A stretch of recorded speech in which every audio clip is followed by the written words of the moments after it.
जय माता दी दोस्तों। माता रानी आपकी सारी मनोकामनाएं पूर्ण करें और आप जीवन में खूब सारी तरक्की करें।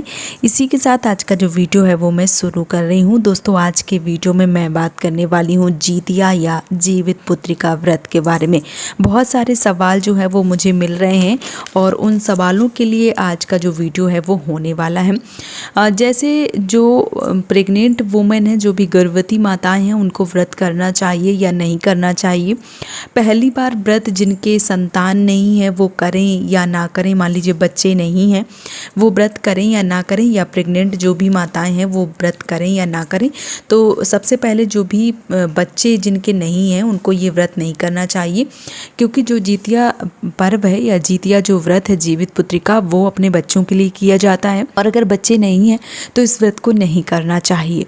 मान्यता यही है। साथ ही साथ जो प्रेग्नेंट लेडीज़ हैं, जो भी गर्भवती माताएं हैं, ऐसी माताएं मान लीजिए जिनके पहले से बेटी बेटा कुछ है और दूसरी बार वो प्रेग्नेंट हैं, तो उनको व्रत मान लीजिए, क्योंकि अवस्था ऐसी है और 3 दिवसीय ये व्रत होता है तो उनको व्रत नहीं करना चाहिए। ये व्रत आप अपने पति से करवा सकती हैं, क्योंकि ये संतान के लिए व्रत होता है तो पति कर सकते हैं। या आप अगर व्रत कर रही हैं तो आप देख लीजिए, आप रह पाती हैं तो रहें, नहीं तो ना रहें, अगली साल इस व्रत को करें, क्योंकि इस व्रत में पानी भी नहीं पिया जाता है। ये व्रत जो है वो बहुत ज़्यादा कठिन होता है।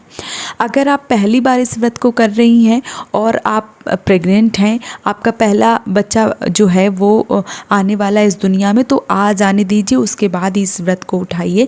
पहले आप इस व्रत को ना उठाएं। खास करके जो भी गर्भवती माताएं हैं उनको व्रत किसी भी हाल में नहीं करना चाहिए, क्योंकि ये जो व्रत है वो बहुत ज़्यादा कठिन होता है, 3 दिन तक चलता है। और कोई व्रत होते हैं उनमें फलाहार कर लिया जाता है, इसमें पानी भी नहीं पिया जाता है। ये बहुत ज़्यादा कठिन व्रत होता है। और जैसे छठ की पूजा की जाती है उसी प्रकार से जो नेनुआ का पत्ता होता है उसके ऊपर रख के सारी पूजा जो है वो की जाती है।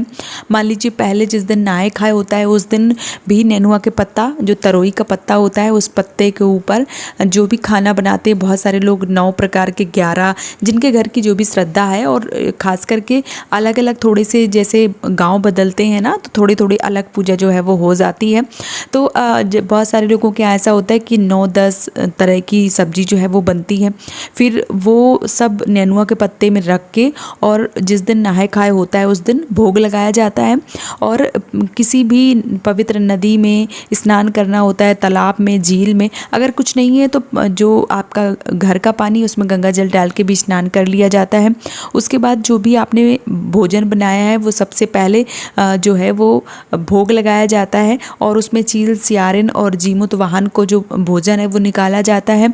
साथ ही साथ जिनके मान लीजिए सास या ससुर नहीं है, पितर नहीं है, तो उनको भी भोजन जो है वो निकाल के उसके बाद स्वयं जो भोजन है वो ग्रहण किया जाता है। और जिस दिन नहाए खाए होता है उस दिन पहले वाले दिन ही, जिस दिन नहाए खाए होता है उस दिन कई बार भोजन जो है वो किया जाता है। उसके बाद जो व्रत है वो शुरू हो जाता है। और इस बार ये जो व्रत है वो 6 तारीख को रखा जाएगा। 5 तारीख को नहाए खाए हैं, 5 अक्टूबर को, 6 अक्टूबर को ये जो निर्जला व्रत है वो किया जाएगा और 7 अक्टूबर को इस व्रत का पारण होगा। तो बहुत ज़्यादा कठिन व्रत होता है। फिर उसके बाद निराजली व्रत किया जाता है। 6 तारीख को पूरा निराजली व्रत रहेगा और उस दिन कुछ भी जो है वो नहीं खाया जाता है। इसके बाद और 6 तारीख को शाम को ही, मान लीजिए जिस दिन आप निराजली व्रत करेंगे उस दिन शाम को बहुत ही विधिवत तरीके से पूजा जो है वो होती है। सारी चीज़ें जो है वो चढ़ाई जाती हैं। इस दिन नेनुआ का पत्ता, जो तरोई का पत्ता है, उसका सबसे ज़्यादा महत्वपूर्ण योगदान होता है, क्योंकि जो भी भोजन लगाया जाता है, जो भी भोग लगाया जाता है भगवान को, जीमूत वाहन भगवान, चील, सियारन को जो भी भोजन का भोग लगाया जाता है वो नेनुआ के पत्ते के ऊपर रख कर लगाया जाता है। और इस दिन मिट्टी के चील, सियारन जो है वो बनाए जाते हैं, तो और जीमूत वाहन जो है वो बनाए जाते हैं। तो बहुत कठिन नियम है और पूरी विधिवत शाम को पूजा की जाती है।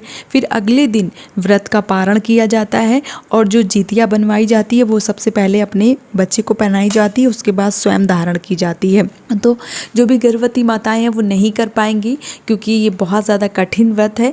तो ऐसे में उनको व्रत नहीं करना चाहिए। अगर उनके पति कर सकते हैं तो आप इस व्रत को करें। अगर आपसे नहीं हो रहा है, आप नहीं कर पा रहे हैं, तो आप इस व्रत को बिल्कुल भी ना करें, क्योंकि आप ये समझिए कि आप इस व्रत को करेंगी, उसके साथ साथ आप एक और नन्ही सी जान है उसको भी अपने व्रत का भागीदार बनाएंगी। मतलब जब आप उसको नहीं देंगी, भोजन और पानी नहीं देंगी, तो उसका जो पाप है वो आपके ऊपर लगेगा। और ऐसा माना जाता है कि इस दिन कोई भी किसी भी तरीके का पाप नहीं होना चाहिए। साथ ही साथ इस दिन साफ सफाई से बचना चाहिए, क्योंकि जो व्रत रखा जाता है उसमें किसी भी तरीके का पाप या किसी भी तरीके के, क्योंकि इसमें चील सियारन और जीमूतवाहन की पूजा होती है, तो किसी भी जीव की हत्या जो है वो नहीं करनी होती है। खास करके साफ सफाई वाला जो काम है वो ऐसे लोगों से करवाएं जो आप व्रत नहीं रखे हैं उन लोगों से। और आप पूरी विधिवत तरीके से पूजा करें, बहुत ज़्यादा ना बोलें आप, क्योंकि एकदम से फिर प्यास लग जाती है और मौसम भी उस टाइप का भी नहीं है। अभी देखते हैं कि उस दिन तक कैसा माहौल जो है वो होता है, तो प्यास जो है वो बहुत ज़्यादा लगती है और पानी नहीं पिया जाता है, क्योंकि खरजितिया का व्रत है और पानी जो है वो नहीं पिया जाता है। अगले दिन जिस दिन व्रत का पारण होता है उस दिन पानी जो है वो पिया जाता है। तो बहुत ज़्यादा कठिन व्रत है, अगर आप जो है वो नहीं कर पाते हैं तो फिर ना करें। वैसे जो प्रेग्नेंट महिलाएं हैं, जो भी गर्भवती माताएं हैं, उनको ये व्रत नहीं करना चाहिए। उनकी जगह पे पति कर सकते हैं तो करें, नहीं तो फिर अगली साल जब सब कुछ ठीक हो तब आपको ये व्रत करनी चाहिए। और बच्चे नहीं है तो इस व्रत को ना करें, क्योंकि बच्चों के लिए इस व्रत को किया जाता है। बेटी है तो व्रत करें, तो बिल्कुल संतान है वो भी आपकी, बच्चों के लिए इस व्रत को किया जाता है। जीतिया जीवित पुत्री का व्रत, तो बेटी के लिए भी आप पूरी विधिवत तरीके से पूजा आराधना सारा व्रत जो है वो कर सकती हैं, इसमें कोई दिक्कत जो है वो नहीं है। तो ये रही जो भी गर्भवती माताएं हैं जो भी व्रत करना चाहती हैं उनके लिए जानकारी कि उनको नहीं रखना है इस साल व्रत। जब आप उस अवस्था में होंगी कि व्रत रख सकती हैं तब आप इस व्रत को रखें, ऐसी अवस्था में व्रत जो है वो बिल्कुल भी ना रखें। तो आने वाली जीतिया या जीवित पुत्री का व्रत के लिए आप सभी माताओं बहनों को ढेर सारी शुभकामनाएं। भगवान आपकी सारी मनोकामनाएं पूर्ण करें और आपके बच्चों की आयु लंबी करें, उनको जीवन में खूब सारी तरक्की दें, यही कामना करती हूँ। और इसी कामना के साथ आज का जो वीडियो है वो मैं समाप्त कर रही हूँ दोस्तों। जय माता दी।